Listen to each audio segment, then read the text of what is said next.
everybody will please turn theirs on, push the little button until the light on screen. And then if we would all please stand for the pledge, we'll begin this evening. I Pledge allegiance to the flag of the United States of America and to the republic for which it stands, one nation, under God, indivisible, with liberty and justice for all. Good evening, everyone. Wow. Good evening, everyone. Today is August 9th, Wednesday at 6 p.m. Got some feedback for you. Thank you. And so We shut ours off and just turn it on. I don't think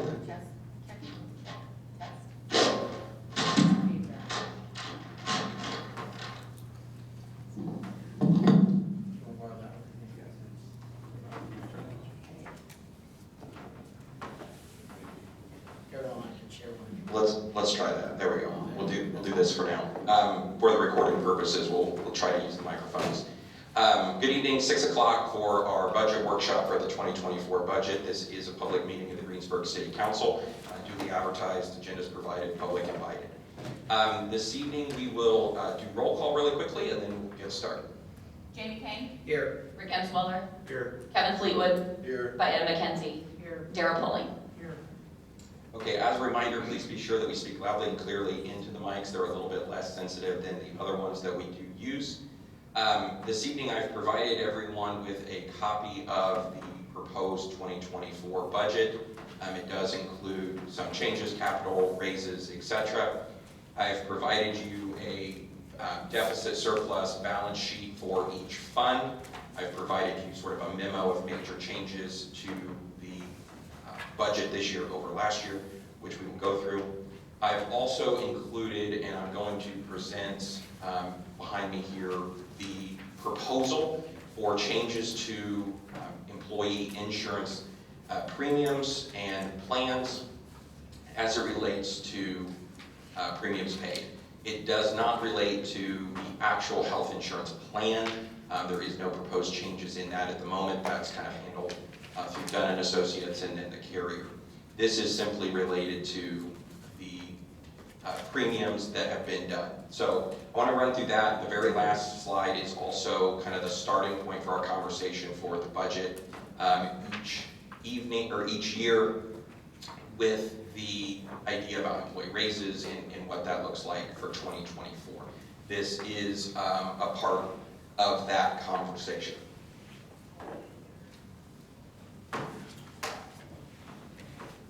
As you may recall, in late 22 and early 23, there was a discussion about formation of an insurance committee to review this, to provide feedback from frontline employees and to Julie, Nabi, and Amy, and myself, and we formed that committee. These are the committee members that were selected present. They are not all department heads. They are mid-management, they're frontline, they are single individuals, they are people with families, they are people with kids only, spouses, and then they also represent each and every department. So it was a very broad swath. It was a different group of people than we traditionally work with at the administration level, which was very helpful in conversations. We used it as a two-way street to gather information, share information. We met 5 times between January and June, and we talked about current benefits, how to best utilize them, what that looks like. We talked about how our benefits package is financed, the cost that we incur. We had a guest presentation by Kathy Dunn and Greg Fox from Dunn & Associates. There are third-party benefits administrators, so they're sort of the middle people that we use to find us the best insurance plan, and then they are also kind of our go-between with us and insurance companies. We talked about what costs we incur and what options there are, and there was a lot of discussion surrounding the working spouse rule. This committee, I tried to share with them that we did not go in with an objective. We really wanted to learn, listen, hear their ideas. I think they shared those, and we went through a pretty robust process that I give a lot of credit to Julie Nabi for helping with data and making sure that we were steering that conversation correctly. As a little bit of a refresher as to where we are currently, on the employee side of this equation, if you're a civilian and you work for the city of Greensburg and you're an employee only, you pay $1 annual premium. If you're an employee plus family, you pay $1 annual premium. On the public safety side, if you're an employee only, you pay $400 annually.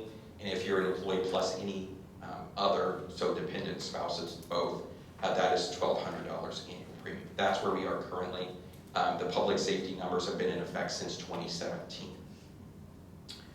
Where we sit with our expenditures on the city side of this equation. The city is what we call self-insured, so we have an attachment point of $70,000 per life covered. Not per employee, but per life.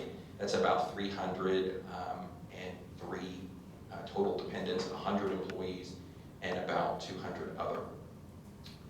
This number is what our liability is up until the point that we have reinsurance that attaches at more than, I think, $3 million.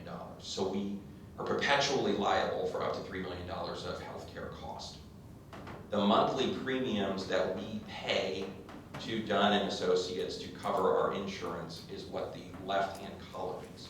You will notice that there are 4 categories here, not 2 like on the previous slide. These represent how we are billed from Dunn and Associates. If you are an employee only, we pay $871 a month for that insurance premium. If you're an employee plus children only, we pay the $1,469. If you're an employee plus spouse only, $1,649. And if you're an employee plus family, which would be both spouse and children, $2,433 a month. And then our annual premiums, that is per individual, per employee, and then the number of employees, and that's how we arrive at our $2.3 million that we budget for healthcare each and every year. Does that make sense? Clear?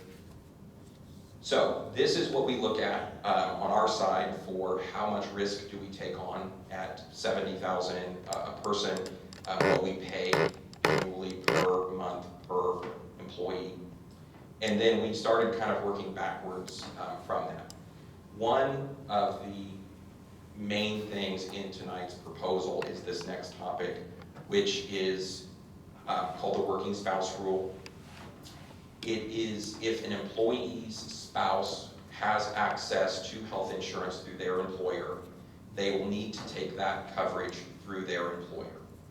This reduces our per person exposure, and it also reduces our liability, our soft cost, which is our management of our plan, but also our potential liability for those individuals.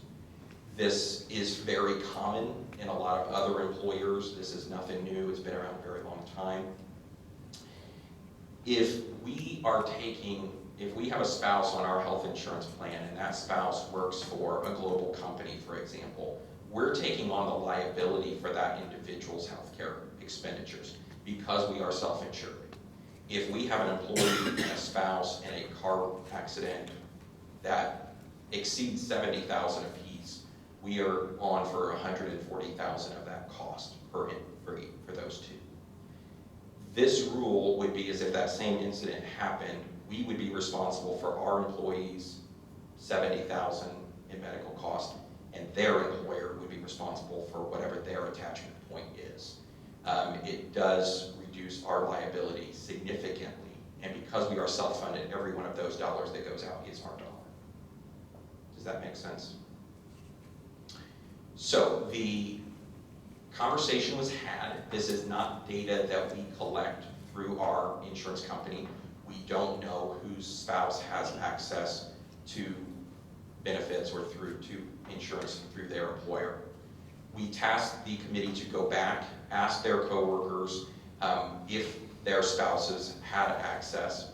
The number come back to about 29 of 100 had access to it. So 30%. 30% is also the number that Dunn and Associates gave to us before we even told them what our number was, that they see sort of the average and what they see in other clients. So our number of spouses that have access to health care insurance through their employer is pretty common. We are not high, we are not low in that number. So 30 out of 100 potential impacts. We don't want to affect the children on the plan. That was a decision made for this proposal as well. So some working spouse programs require that the person with the first birthday of the year, the first adult with the birthday of the year, take the kids on their insurance. So if your birthday's in January, you would have to take them. We are not proposing anything like that. If someone wants to keep their children on our plan, they can keep their children on our plan. It is simply a working spouse that has access to health insurance through their employer. If that person's spouse works at a company that doesn't provide it, maybe they have less than 50 employees, or maybe they don't work, or they are self-employed, or something that doesn't grant them access, they can remain on our plan. And the objective with this would be our insurance year starts January 1st, so it would be an effective date of January 1st. We do have open enrollment that happens in November, and that process would be then gone through during open enrollment. So no immediate changes, but end of year changes. Does all of that make sense? With that, this is the estimate that Greg Fox provided us as it relates to the working spouse rule and what potential financial impacts we could see from that. The estimate at 15 spouses is obviously less than the 30, same as 25. His number is that somewhere in the $200,000 range would be a very reasonable and conservative estimate for implementing this. With that note, in the budget this evening, because we were told to expect a 5% increase in our health insurance cost, we left the budget for next year's health insurance at this year's pricing. With this in mind, if you choose not to do this, then that would ultimately affect the overall budget because we did not budget for the increase in health insurance offset by this. Does that make sense?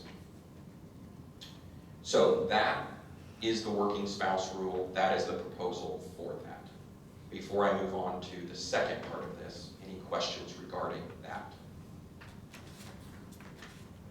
Okay. Seeing none, we will move on to our proposal. This is for all employees, including public safety.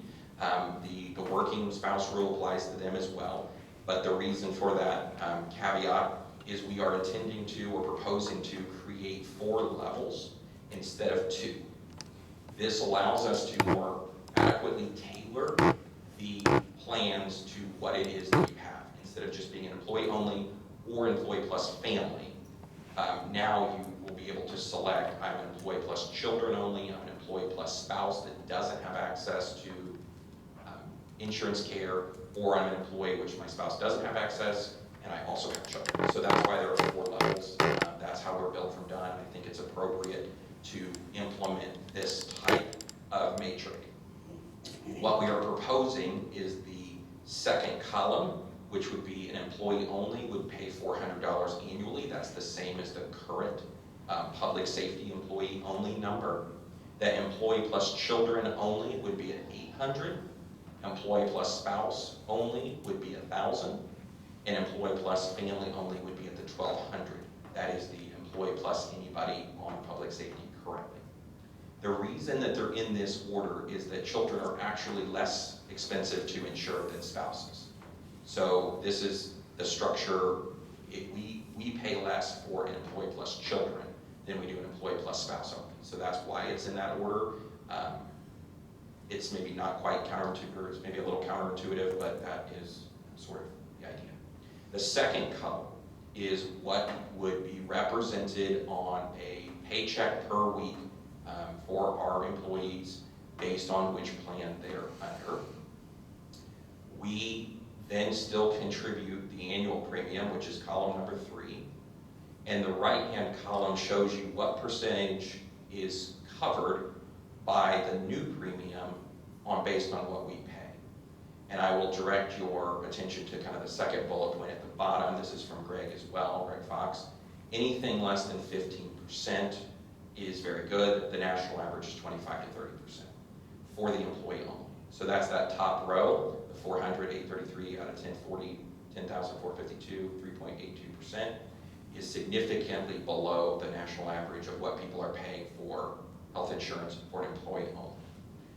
The other three don't have a percentage really associated with them. He advised us that those become so whopper-jawed that there's really not a good apples-to-apples comparison. But if you're just insuring an employee only, that's pretty average.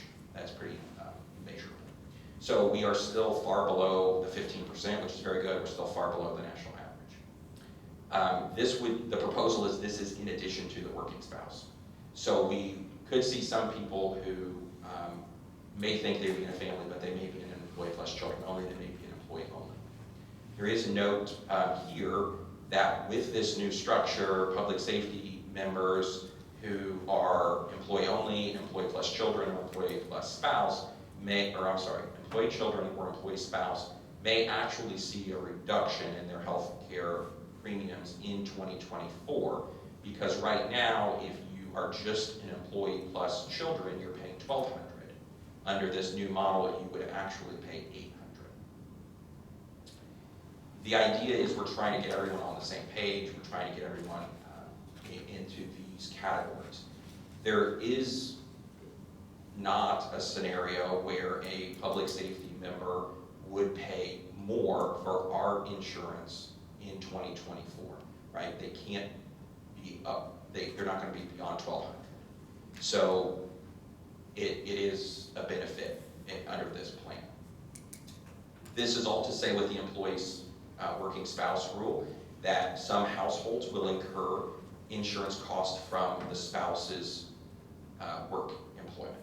They would have to pay for their insurance separately. So it would affect households, but it won't affect our employees directly as it relates to paying more if they are currently paying the $1,200.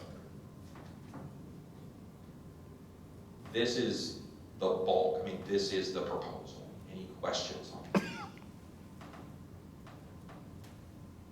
Okay, so as part of this, and this will sort of start our conversation as it relates to the rest of the budget. Proposed raises are working like this. Civilian employees, I'm proposing a 6% to their base pay. They would then pick a level of health insurance cost to which they would pay for the premium, the $12,000, the $1,800, or the $400. As a reminder, they do receive longevity of 1% of base for up to 20 years of service. For salaried individuals, that number I'm proposing is 8%. They would pay the insurance. As a reminder, they do not receive longevity or overtime, partially part of the difference. So the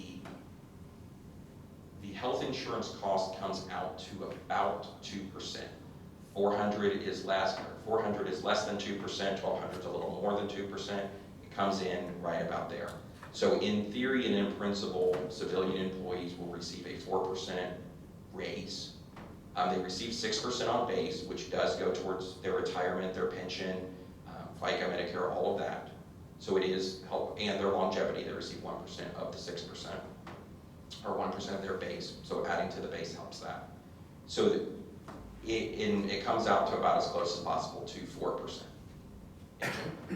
So when we switch over to the public safety, which, as a reminder, are not paying any additional in insurance, and some may actually see a reduction in the premiums that they're paying to the city of Greensburg, proposed 4% base raise, which is equates to what civilians are receiving. They would then either pay the $1,800, or the $400. They do receive the 1% longevity. Same for the public safety salaried individuals, or other salaried individuals. So that is the proposal. That is inclusive of the raises. I believe this to be a very fair, based on our budget book and everything in it, that this proposal is a step towards more investment in our health insurance and working to equal the playing fields across all of our departments. It also is a step towards taking a more active role in healthcare cost management and we will continue to work with our providers to provide benefits and access at a very reasonable rate, and that's kind of where we are. Questions?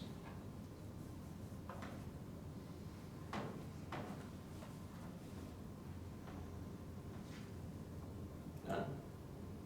Okay. With that, the budget is proposed at what is on this paper, for clarification, is frontline employees 4%, salaried individuals 6%. That obviously does not match this slide. If this presentation and proposal is acceptable to the council, after tonight's meeting, I will have Reedy Financial update the book with all of the numbers that reflect that. It is, in theory, in practicality, should be a wash. So what we are looking at, the numbers may be different, but the percentages are the same. So it says 4, it says 6. If you are accepting of this proposal, which I kind of need some guidance on, maybe at this moment, so that we can have that conversation over here, or just keep in mind if it says 4 and you like this plan, it's 6, and if it says 6, it's 8 if you like this plan. Okay? So, with that, my intention is the memo I've provided you points out some of the larger changes that we should go through. I will point out for the record that the general fund is operationally balanced. You have some capital items in there that move it towards what represents a deficit, but it is not operational deficit as we have for years past. It is investments in equipment and in savings. So with that, I guess we'll just kind of start on. Sure. Just going through that, looking at the general fund is 156,000 unbalanced, right? So we're in the red there. But what are the operational costs of that up to that 100? The big ticket items hit that 156. There are 3. So one being, there is money that is moved in, 150,000 alone is moved into the Park Road savings account. And then Amy has a typo on her. That's 20,000. I'm giving you $29,000. Yeah, that's what, yeah.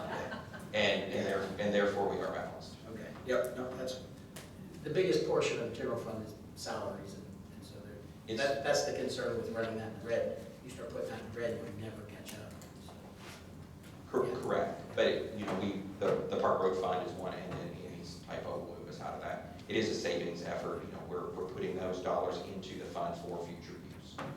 And I think the other thing, just to mention, is that even after that, though, we'll still show what cash on hand of almost not quite, just under $5 million in excess, right? So in reserves. Yeah, and as Reedy has consistently told us, 50% of operating cost is the prime target. You don't want to be less than 50%. Our general fund budget runs about 10, so we're right about in line on that. So I've provided you a couple of random, or the memo has the information on it. There's only a few items, so for the record, Amy would like to reduce, the typo was on her software upgrade. That needs to be, it's really not an upgrade, it's continual use, but it really needs to be 25 alone, 25,000, not 45,000, right? 25,500. And then the clerk treasurer promotion, that should have stayed at 1,000 and they have it as 10,000, and I don't know why. I think that was just an extra zero was accidentally added. So those are the 2 lines that need to be fixed.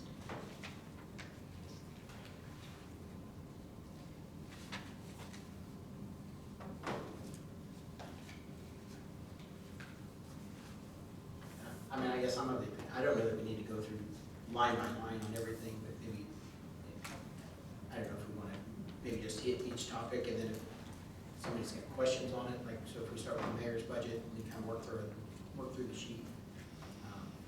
Maybe that's a good way to do it. Just, That's fine. okay. If not, we can skim through them pretty quickly, but if, I don't know if anybody's got anything on that budget.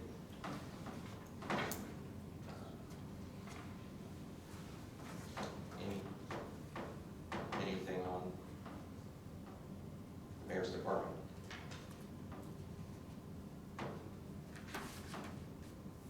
Any, Looking at this, I like buying a screen, it's really nice. I'm struggling here. You should look over buying a screen. It's just, it's mine. Let's get set. Yeah, that'd be great. So, but that's it. any changes? And Amy's fund is on page 1 as well. Any other changes there? Anything else that you mentioned? Yeah, I think Okay. Which line was her typo in? that's. That was the next, It's 1101, 002, 339001, and 445.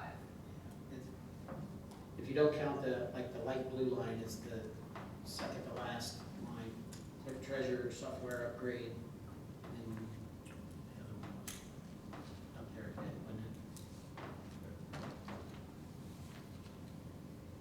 Yeah, it's just an actual line.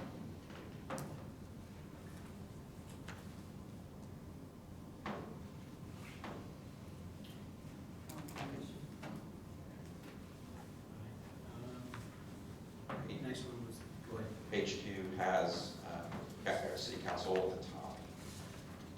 And then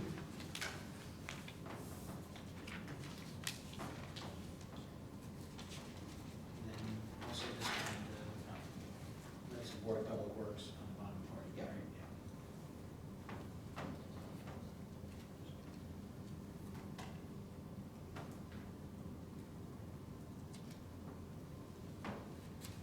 Any questions about the council section?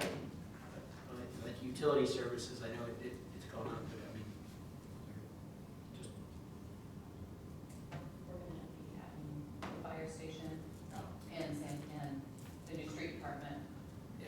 So we're gonna have more water, more electricity, more, I don't know if there's gas lines running out there. So, No, I'm just, I hope I'm understanding, it's a bigger increase, but I thought I understood why.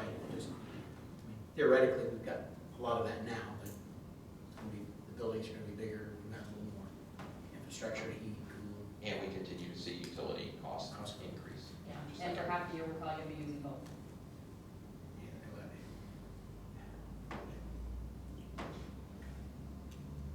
Anybody got anything on these?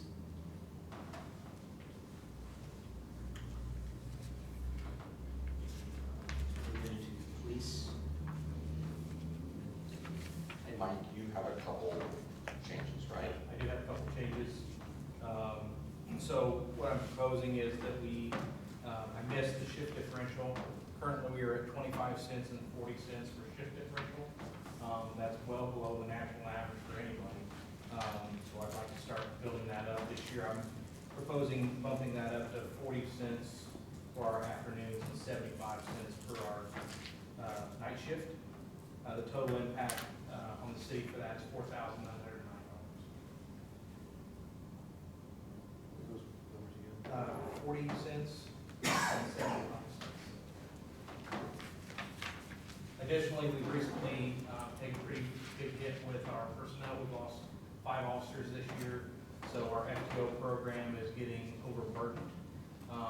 These officers have been doing this training without any type of compensation, and I can tell you having someone in your car is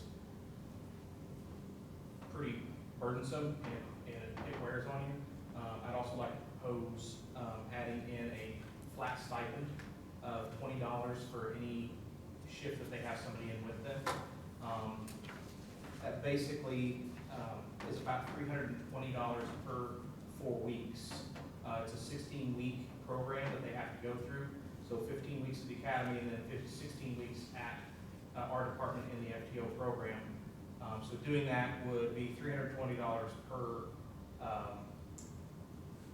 per phase, so $1,280 to get a probation officer fully through that would go towards the field training officer who is doing all the training, the critiquing, the correction, the logging it all, working through all that.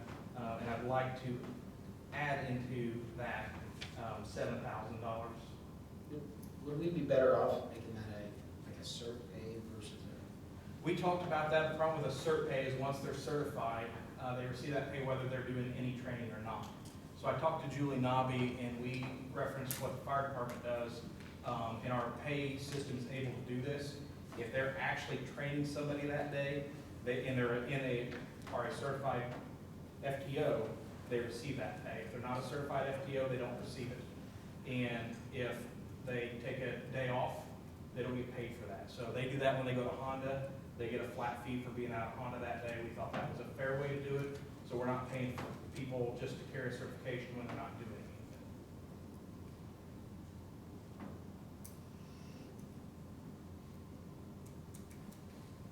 What about the sergeant pay? Yeah, so then the FTO coordinator who oversees that entire program, I would like to take 1715, which is our sergeant rank pay.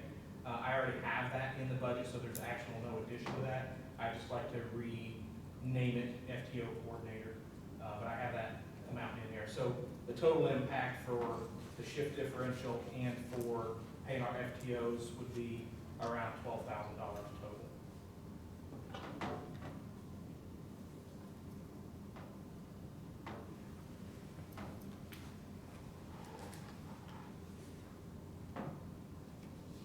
Sorry to spring that on you last second.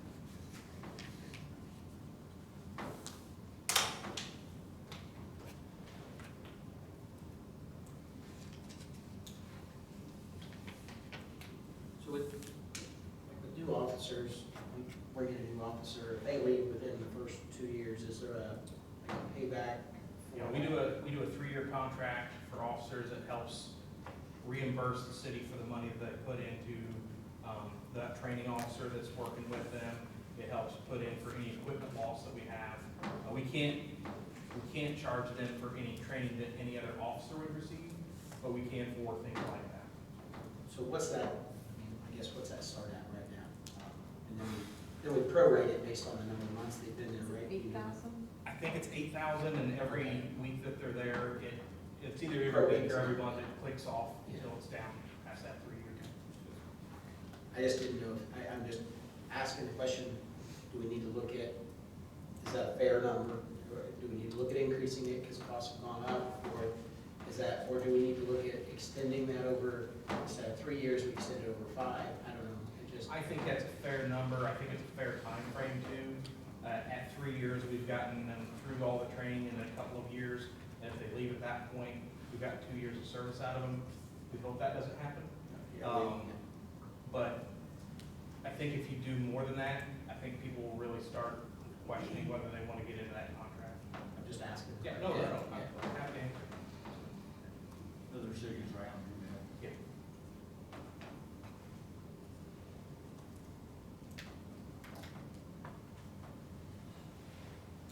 Anybody got anything else on police? Are we amenable to that? There's no latest changes in the recent.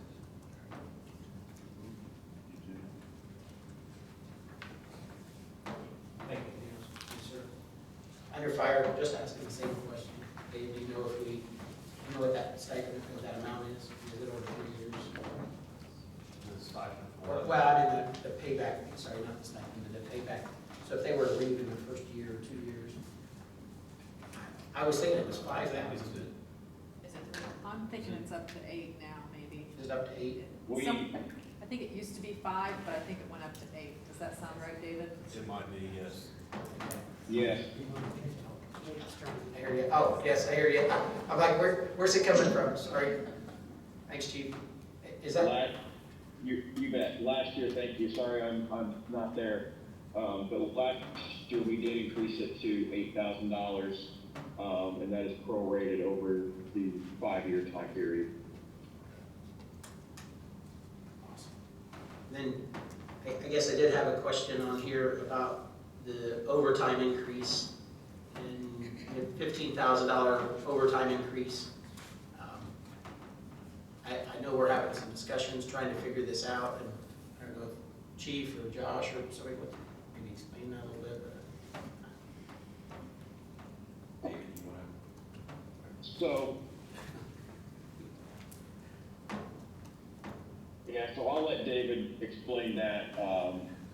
You are correct, though, Jamie. We are actively seeking clarification and ways to remedy this problem. This was done in anticipation of needing the money. And maybe we don't have our final way of doing things yet that we're still working on.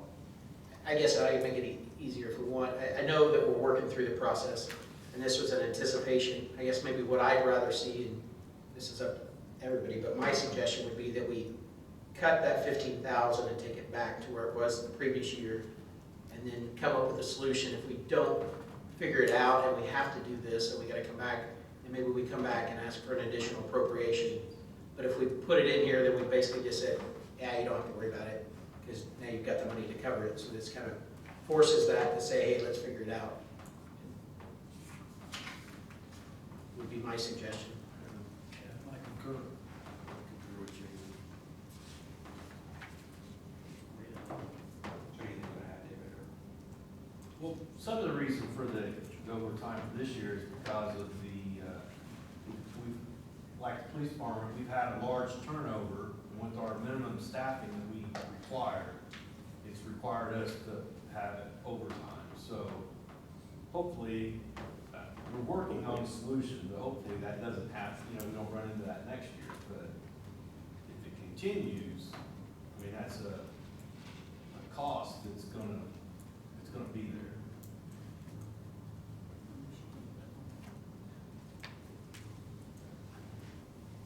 So we'll continue to work to find a solution, which we've already started on that.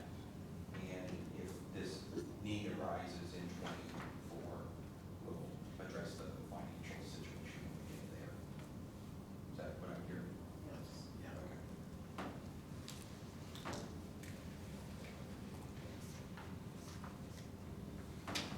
Okay. Anything else on fire?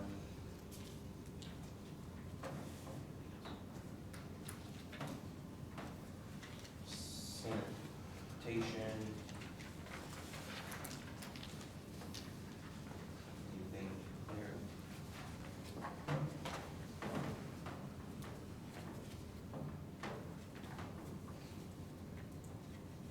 No big changes. Okay.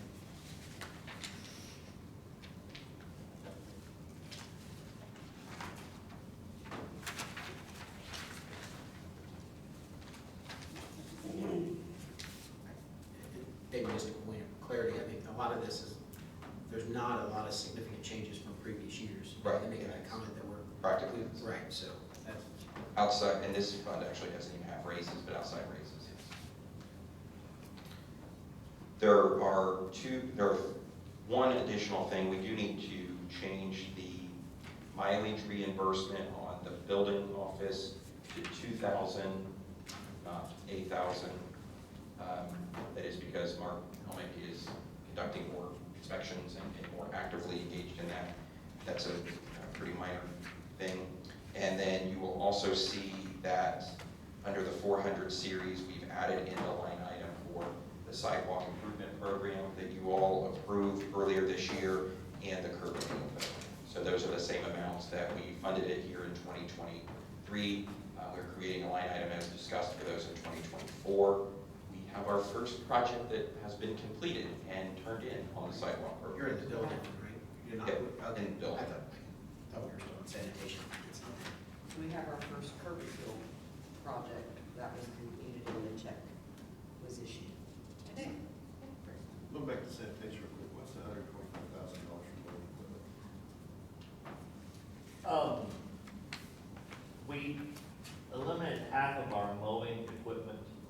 that we were going to purchase for the maintenance of right-of-way last year. And I also had a truck replacement in there, so there's not enough. But I'm hoping I can wait till the end of the year to order the tractor, and I will pay for half of the tractor in this budget, half This of is it. the second tractor? Yes. Okay. In the 24, and then the other half in the 25 budget, and still be able to buy the truck. And the reason being, if you notice, it cut the total budget by about 10% for sanitation department. If I try to stretch that out over another year.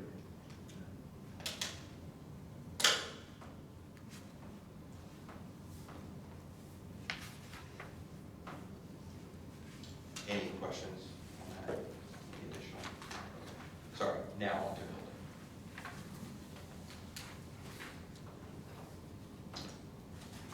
building. Again, mostly the same fuel change or mileage change. We reduced the equipment. That was kind of to help stand up the GIS operations a little bit more. So we reduced that back down to sort of what it was before. And then the two line items, the curb and sidewalk. Those are the only significant changes there. Just make it maybe more of a comment than a question even, but on the engineer's salary, I know that's like a third, and a third, right, on that. And then we'll set that more as a range, correct? So if we bring someone in, and I mentioned Ron decided he wants to leave us, so if we bring somebody in and maybe they're not quite at that same level, that doesn't mean put them at the top end of that range. So. Correct. So every job description has a pay range associated with it. We are anticipating and hoping to find a PE, a professional engineer license, to do that. That will push them towards the top end of that range. If we find the best candidate that we've ever had, and they're not a PE, they can be much lower in the range. Julie just shared that with me yesterday. It ranges from 82 to 109. So it's a very wide range. If we don't hire somebody in at this, obviously we don't spend all of that. Is that right?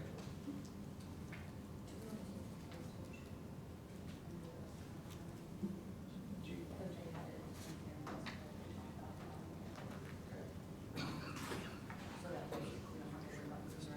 Say maybe postage.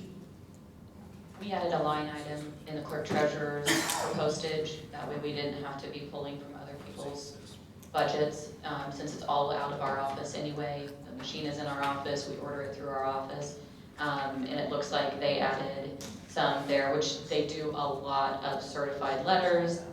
It has gotten more expensive, so just for cleanliness, I guess, I'm gonna move that 4,500 up to my line item in the clerk treasurer's line, or budget. Do you see it? Okay. 20. Is that what you're talking about, 45? Yes.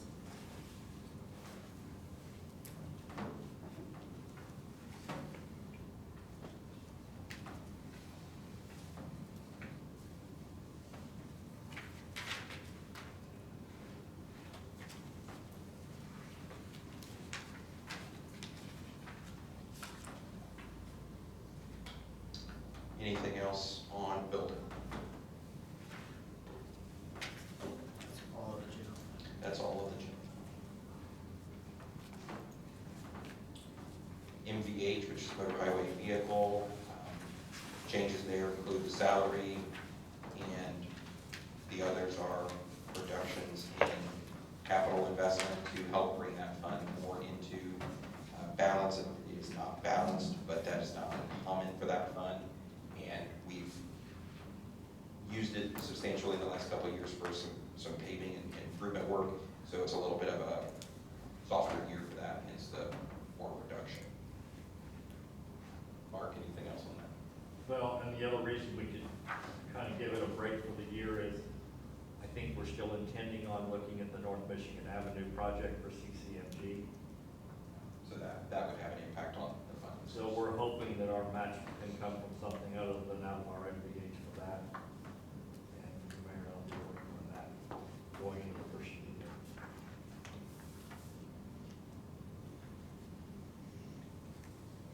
Any questions on MVH?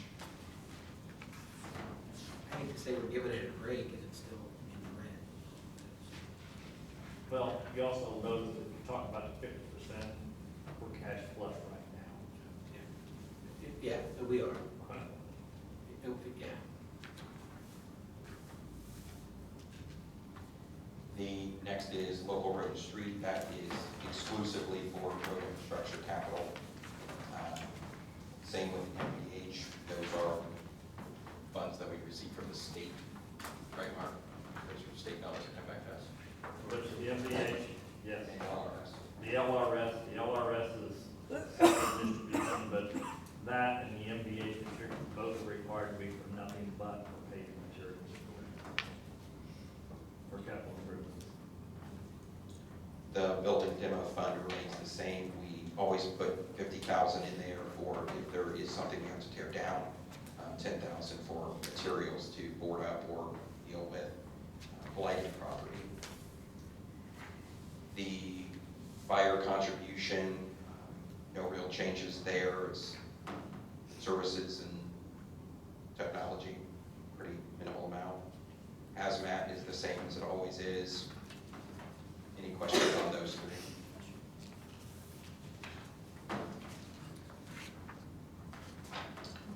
Lit fire, lit police, that's public safety. Not a lot of changes in there, especially on the fire side. The only thing is there is 15,000 in PPE. Nate or David, I don't know if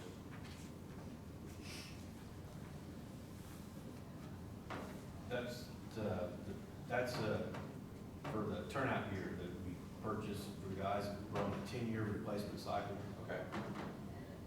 So that's what that goes. That's what that's for each year. That'll get us about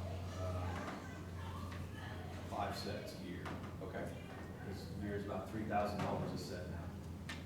Where does it come from previously? Looks like we didn't charge that in 2023. I didn't adjust. What was the funding? It had previously come out of the regular operating supplies for operating budgets where we tried taking it out of it before.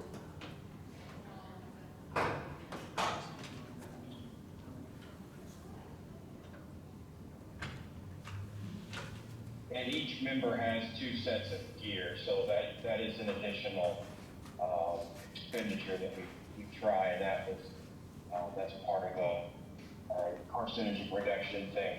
If one is being washed, they do have another set that they're able to utilize, and keeping both of those within the 10-year time period is where we have been challenged by some employees before about utilizing gear that's older than 10 years old and being out of an MPA cycle. So we're trying to make sure we keep abreast of that and stay ahead of the ball game and trend instead of being behind the curve.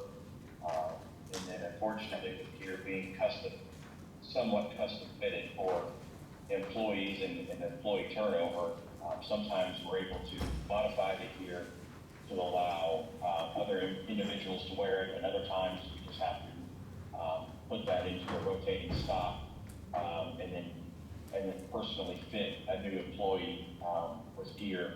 One of our new hires is fairly small and petite framed, so they have to have custom gear made for them because we don't have anything that fits them. So to be burdening the operating expenses, which our operating expenses cover everything from copy paper to toiletries and things like that, as we have one lump sum instead of multiple line items. So we try to call that out to do a better job of auditing those funds and seeing how much we're actually spending, as well as still not affecting the daily operations of the department.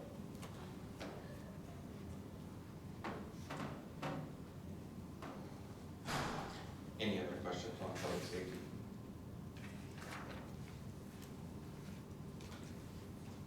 Seeing none, okay. Up next is trash. This is mostly salaries and tipping fees related to that. There's some equipment in there as well. I think one conversation we probably need to have sometime over the next year is this fund, when we raised the trash tipping fee, we did build in an annual 3% increase. That was built in as an inflationary clause. We all know that 3% inflation hasn't been a thing. And so we may want to consider that part. This fund is positive, but part of that fund was intended to be set up as capital replacement. So when we need a garbage truck or something else to service this part of our services, that funding is available. So not part of this, not tied to this, but something that will probably need to be discussed over the next year or so. And I'd also like to add, you'll notice the surplus amount is a rather large number. It has been for a couple of years. We have reached the estimated 8-year life on the trucks. That's what they say, reasonable time to get rid of them before you just eat up the repair bills. And we have 2016 and 2017. So probably if we push it to the 9th year, we're going to have to replace one of those trucks in 25. So we're trying to build up some cash reserves so